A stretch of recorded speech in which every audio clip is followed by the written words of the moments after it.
I'm going to show how to build this hollow sphere. It's a complicated process, and so I need to explain a few things first. It's built up layer by layer, and each layer has a unique pattern. The pattern is in the information area below the video, and I'll explain how to use it a little later. As I explain the important ideas, I'll also build two small spheres. The first is based on this cube octahedron, which has an edge length of 7.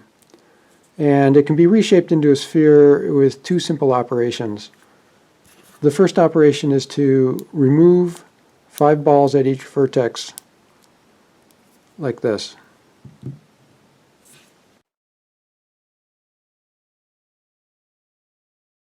The second operation is to add balls to the square face in a pattern of 2, 4, 4, 2.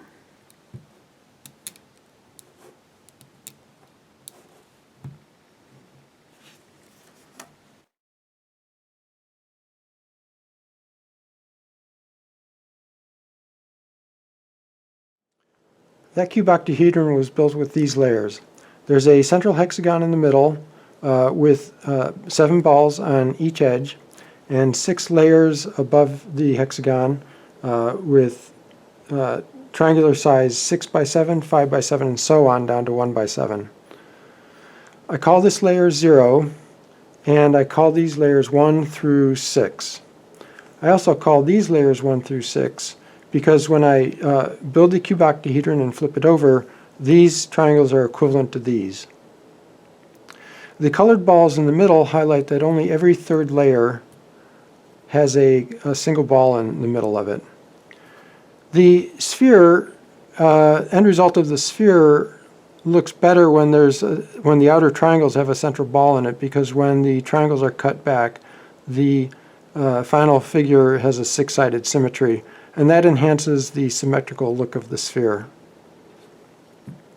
For this reason, when I choose a size of the cube octahedron to build, I always choose a number of triangular layers above the central layer to be a multiple of 3. In this case, it's 6. When I build the sphere, I basically take the same approach as how I would build this cube octahedron. I start with layer 0 and add layer 1, and then all the subsequent layers on one side. And then I flip it over, and I build the other side, making sure that I add the short side to the square face of the cube octahedron.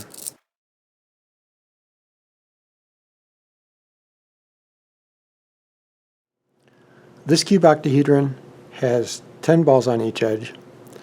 It can be reshaped into a sphere in 3 operations, and the first operation is to remove 14 balls from each vertex, like that.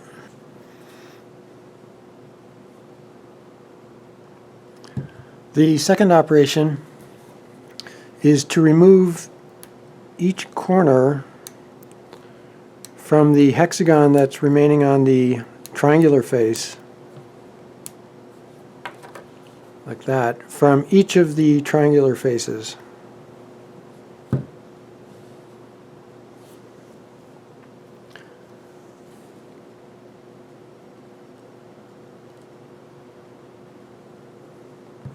And the third operation is to put down a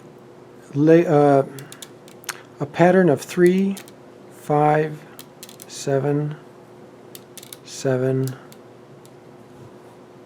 7, 5,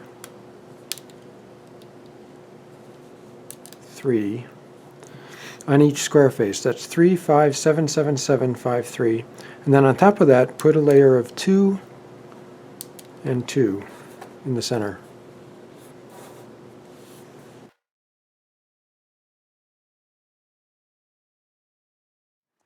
I've taken apart half of the sphere, and here you can see layer 0, then 1, 2, 3, 4, 5, 6, 7, 8, 9. Each layer is roughly circular, and each layer is unique. When you look at the triangular face of a cube octahedron, around it you can see 3 square faces and 3 triangular faces. When the cube octahedron is rounded into a sphere, those 3 faces still exist, they just look different. So here you can see the 3 square faces and the 3 triangular faces. That means that each layer has 3 edges that correspond to the square faces and 3 that correspond to the triangular face. So for example, on layer 1, these 3 correspond to the are part of the square face, and these 3 are part of the triangular face. Each edge can be described by the number of balls in each row that make up the edge. So for example, on this square edge, the outer row has 6 balls, the next row has 9 balls, the next has 12, and then the next has 13. On the triangular face, the outer row has 5 balls, then the next has 8, and then the next has 11, and then the next has 12.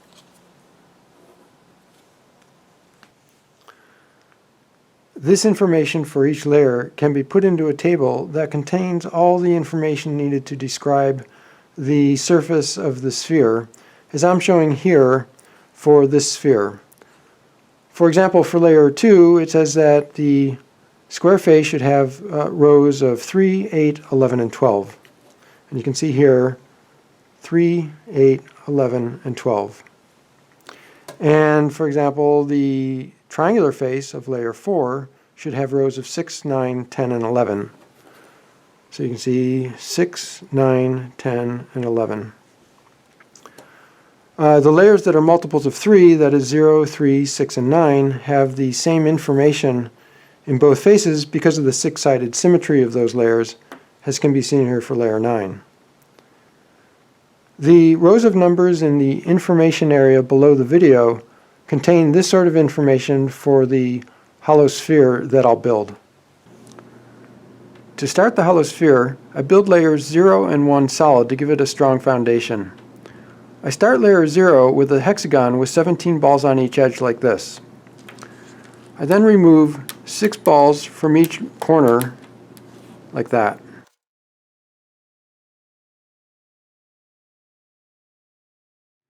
I then add 6 balls to the center of each edge like that. This results in a pattern of 6, 11, 14, and 17 on each of the 6 edges. 6, 11, 14, and 17. When I compare that to the design pattern for the 18-layer hollow sphere, you can see that there's 6, 11, 14, and 17 on both the square face edges and the triangular face edges. I start layer 1 with a 4x5 triangle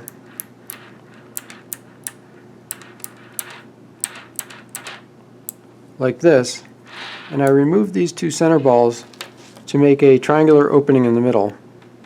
The point of this opening is so that I can ensure that when I put this down on layer 0, it's aligned with the center.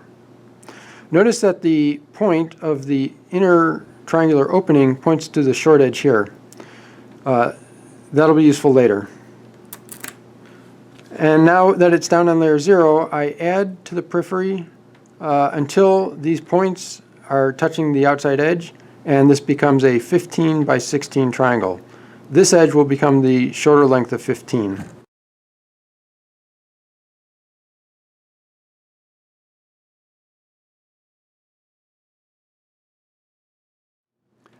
Now to the shorter edge, I add rows of 12 and 7 in the center.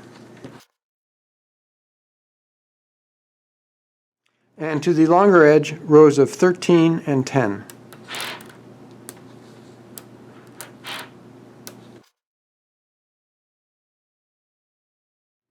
Now, comparing this to the design pattern, you can see that on the square face edges, I wanted rows of 10, 13, 16, and 19. and on the triangular face edges, rows of 7, 12, 15, and 18. So on the square face edge, you can see there's 10, 13, 16, and 19. And on the triangular face edge, it's 7, 12, because those are what I just added, and then 15 and 18. I'll show how I build layers 2 through 12. I start with the square face and add these rows one at a time. And then I'll do that on all 3 square faces. Then I'll go to the triangular face and add these 3 rows one at a time. Now I don't always add all 3, especially when I get to the higher layers. And I'll show you how that goes. So on the square face, I add 7, then 12, then 15.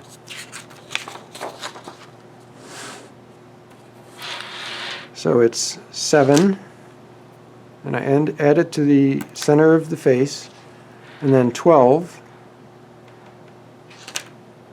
and again I add that to the center of the face, right behind the 7, and connect it to the 7, and then I add 15.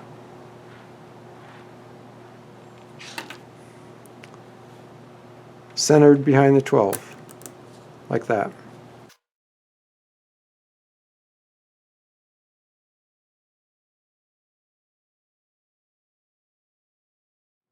Now on the triangular face, I'll be adding 10 and then 13 and 16, but in this case there aren't enough magnets to hold the 10, so I'll add the 13 first.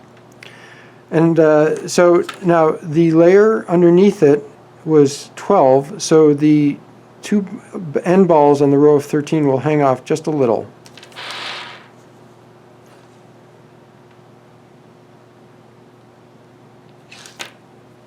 And I'll add it to the center, like that. And now I can add the 10.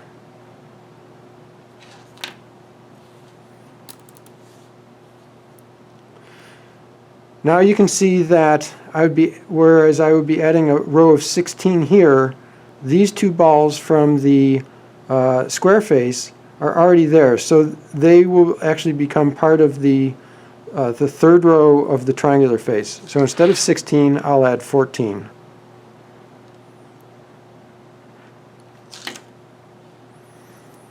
And I'll connect it like this.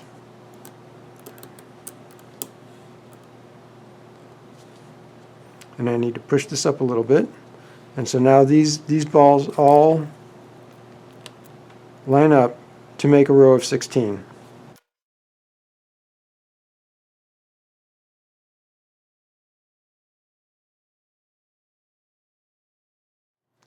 Now you can see that there is a contiguous perimeter around the outside edge. So that means that every ball that is part of the outside surface of the sphere has been put down on this layer 2.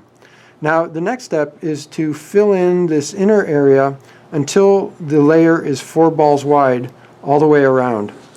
So I start that in the corner where the number of balls is the least in terms of thickness and in terms of width. And I lay them down as a short strip to encourage the magnetic fields to curve around this corner. So I'll do that on all 6 corners.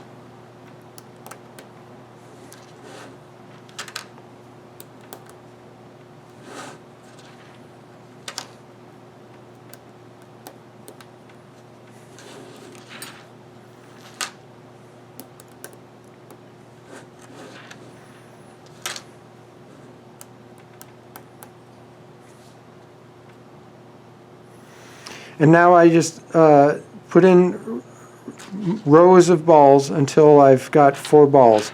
And that's still done in some short sections. So when I finish putting these sections down, the width will be 3 balls thick.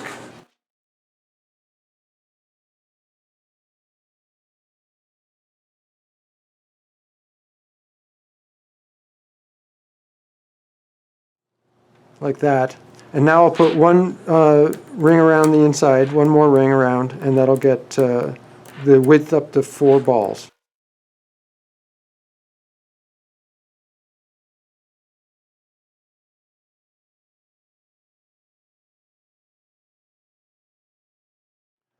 So what I'm looking at is, you can see that there are kind of angled rows of balls, and they go like this. Around the corner they tend to go straight towards the middle, but I'm just looking at any possible row of balls and making sure that there's 4 from the outside to the inside.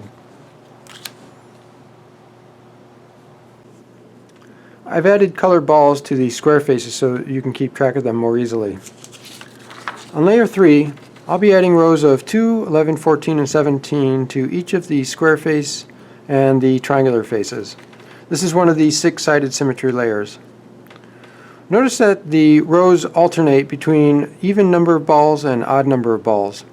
So on layer 3, the sequence is even, odd, and on layer 2, on the square face, it's odd, even. This relationship is true vertically as well, and so an even number of balls must sit on an odd number of balls. And so for layer 3, on the square face, the 2 must sit on the 7, the 11 must sit on the 12, the 14 on the 15. On the triangular faces, the 11 must sit on the 10, and the 14 on the 13.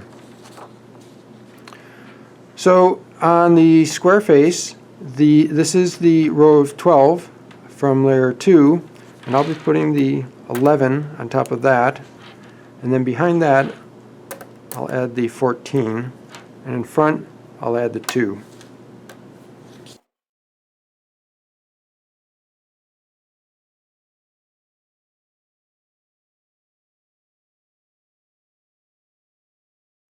On the triangular faces, I will be adding the 11 on top of this 10, and then the 14 on top of this 13. So there's 11, and there's 14. And the next layer would be 17, but since these 2 balls are here, I will add 15.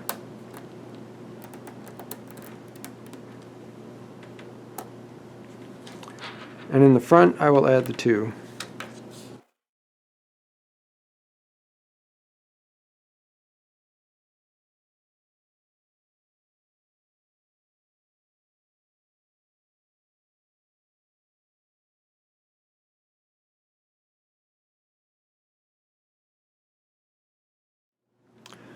Now I'll fill in the center area.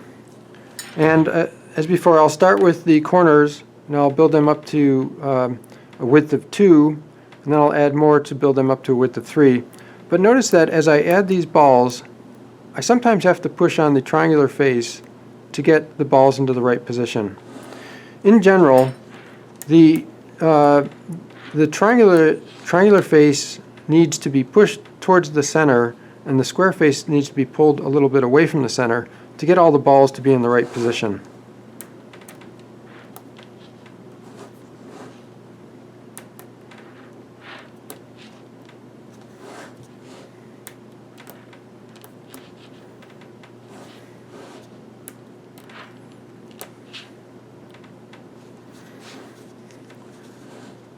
Now I'll build up this layer to be 3 balls wide. It's already 3 balls wide here.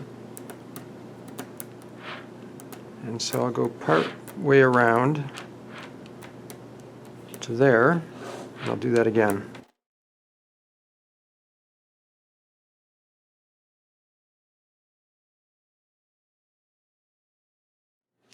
And so now it's 3 balls wide all the way around, and so now I'll add one layer, one continuous layer to make it 4 balls wide.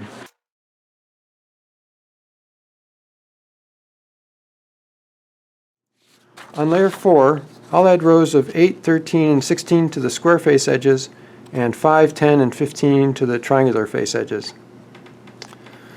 The 8 will go on the 11, and the 13 will go on the 14. Similarly, the 5 will go on the 2, and the 10 on the 11. So I also want to show a quick way to count, and I look at differences between adjacent layers. So if I had 2 rows of 4 and 5 like this, I would be able to know that if I'm adding the 5 to the 4, I would be able to just look at the differences between these edges and know that there's one ball that extends beyond the end of the row of 4 on both sides. So when the difference is 1, this is the pattern. One ball extending beyond the row and both edges. When the difference is 3, in the case of 7 and 4, then there are 2 balls that extend beyond the end of the shorter row, like this. And then when the difference is 5, as in the case of 9 and 4, then there are 3 balls that extend beyond the edge of the end of the shorter row. So on the square face edge, I'm going to be adding the 8 to this row of 11. And so the difference is 3, and so that means that these 2 balls will be on each end of the 11 row, will be beyond the end of the row of 8. So I put the first ball down here just inside the second ball, and I pinch off the string here just inside the second ball inside there. And so you can see that gives me a row of 8. Now when I add the 13, that's a difference of 5, and so I know that I'm going to have 3 balls extending beyond this row of 8. And so I know that this gap is going to correlate with this end ball on the 8 row. So I do that, and then I pinch off here 3 balls past that end ball on the 8. So that gives me these 3 balls extending beyond it. And if you count it, that's 13. So then on the 16, I know that it's kind of like the 8 and the 11. That's 3 more than the 13. And so that's 2 extra balls there and 2 there.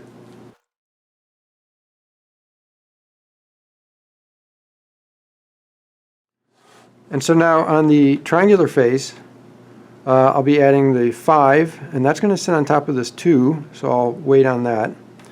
And so then the 10 is going to sit on this 11, and so that's shorter than the 11, so I'll start one in from the end, and end one in from the end, like that. And then on the inside, the next row, that would be 15, but that 15 is going to run into these 2 balls. So I'll make it 13, and the addition of these 2 balls will make it 15 total. So 2 beyond the 10 makes a connection there, and I'll go 2 beyond there, makes a connection with that ball. So there's 15. And now I can add the 5. I'll just count that out and add it like that.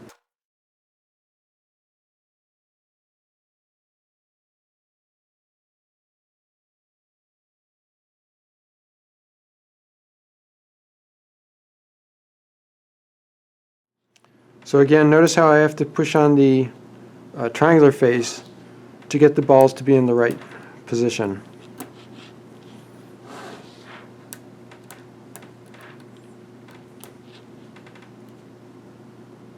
And in that case, I pulled out on the square face a little bit too.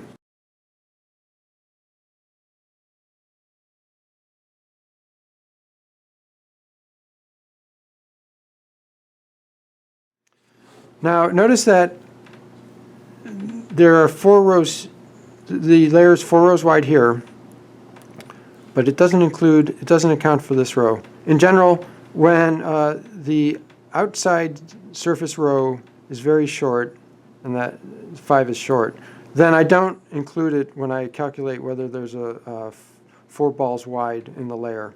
These don't add structural strength to the layer, and the point of making the layer 4 balls wide is that when layer after layer, when it builds up, it gives strength to the overall wall. So now you've seen the general pattern I use to build each layer. I add the rows to the square face, and then I do that on all 3, and then I add the rows to the triangular face until it meets the adjacent rows of the square faces, and I do that on all 3. And then I add balls to the inner area until the layer is 4 balls wide all the way around. So for layer 5 through 12, I'm just going to show adding balls to one square face and then one triangular face.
I'll stop here after layer 12 because layers 13 through 18 will be built differently.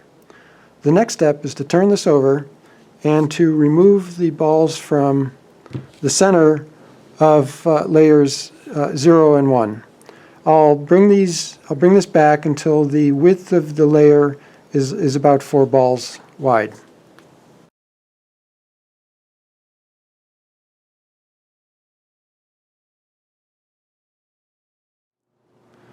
This is now ready for the other half. If you recall the cube octahedron, a square face is always opposed by a triangular face, and similarly the triangular face is opposed by a square face. So whereas before this green dot represented the square face, which I built down here, I'll now put the triangular face up above it. Previously I showed layer 1 being built as a solid, and so now I'll show it being built as a ring like the other layers I've built.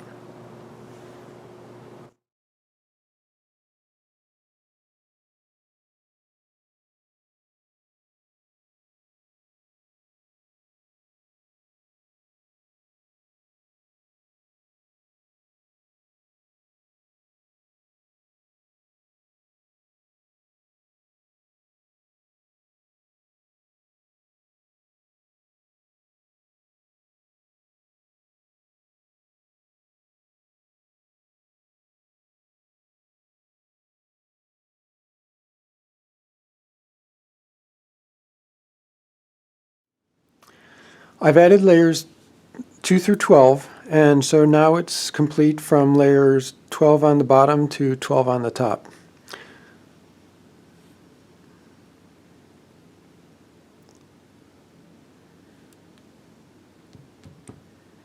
So now it's ready for the layers that will cover the top and the bottom. There are 6 more layers for both the top and the bottom, layers 13 through 18. At least 4 of them need to be solid to match the wall thickness that I've used elsewhere on the sphere. And since layer 18 is so small, it doesn't really add structural strength, and so therefore I'll use at least 14 to 17 to be solid. But if I make 13 solid, it only uses up 100 extra magnets, and so I'll make that solid too. For layer 13, start with a 11 by 11 hexagon and add 3 edges to make it an 11 by 12 triangle, and then add 6 to each edge of 11 and 7 to each edge of 12.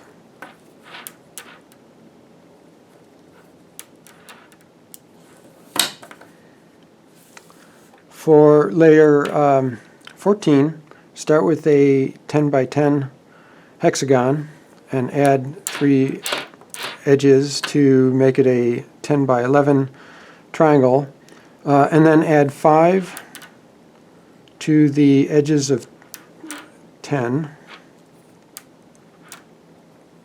and 8 to the edges of 11.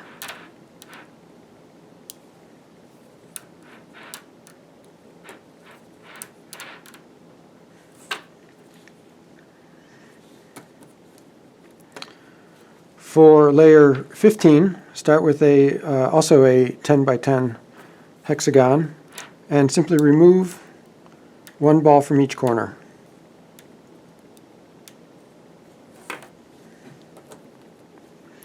For layer 16, start with a 8 by 8 hexagon, add 3 edges to make it an 8 by 9 triangle, remove 1 ball from each corner,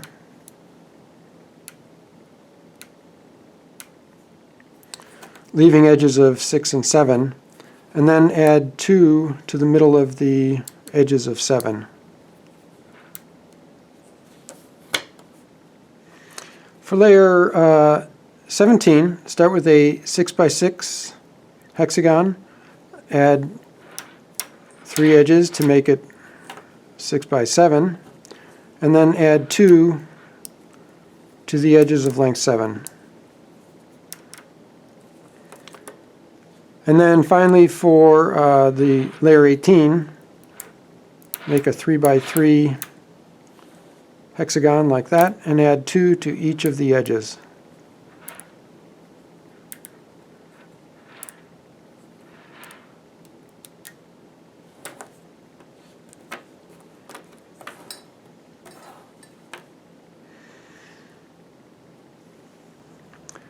I now want to stack layers 13 through 18. I'm showing here layer 13 and 14. I want to, they need to be both oriented correctly and positioned correctly. And I'll use the square face edges of each layer for alignment. The design pattern indicates that for layer 14, the square face edge is 5, and for 13 it's 7. So here I'm showing the 5 and the 7. You'll want to use separator cards like this to keep the layers separate while you put this down and try to position it and orient it correctly. I'll use a translucent cutting board so that both layers can be seen simultaneously. Just putting it down like this, you can see how this one is offset over here. I'll focus on this layer edge of 5 relative to the edge of 7 underneath.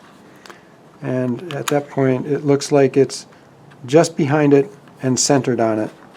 So now I can just look over here at this other square face edge and see that the 5 is also centered on that one and behind it. That means it's aligned, and so I'll pull the board out from between them. For layer 15, all edges are the same, so I simply need to center it on top of layer 14.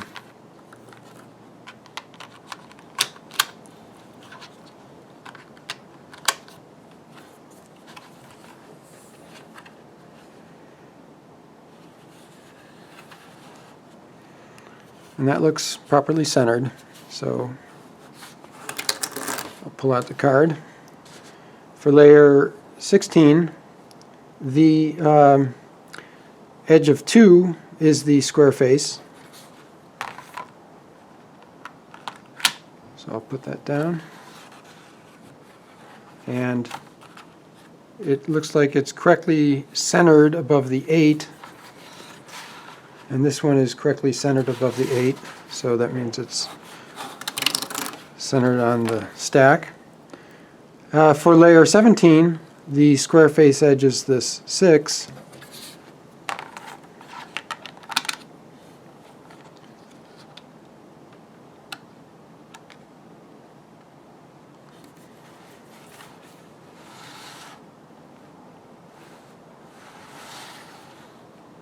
That looks centered. And then for the last layer 18, this is very small, so I can just eyeball that.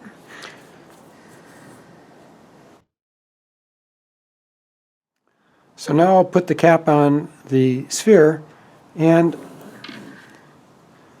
again I'll align to the square edge. So this row of 7 would normally connect right above this row of 9 on the square edge. And so that's what I'll be looking for. Again, I'll use the translucent cutting board.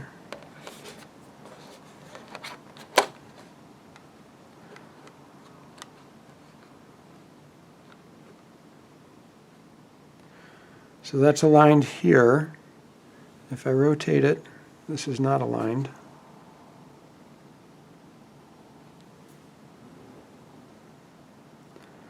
So now, and it shifts very easily. So I'll slowly remove the cutting board and try to keep it aligned as I go. In fact, I'll let this row of 7 make a connection, then push it in place. And for each set of magnets that drops down and connects, I can verify if they're in the right position or not.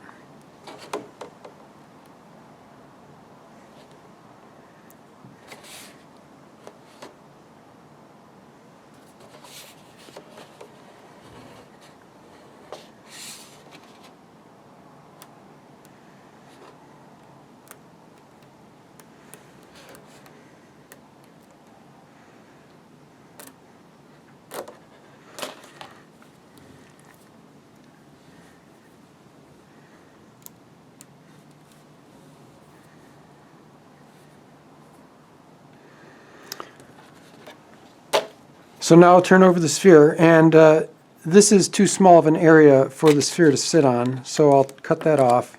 This should be a big enough area.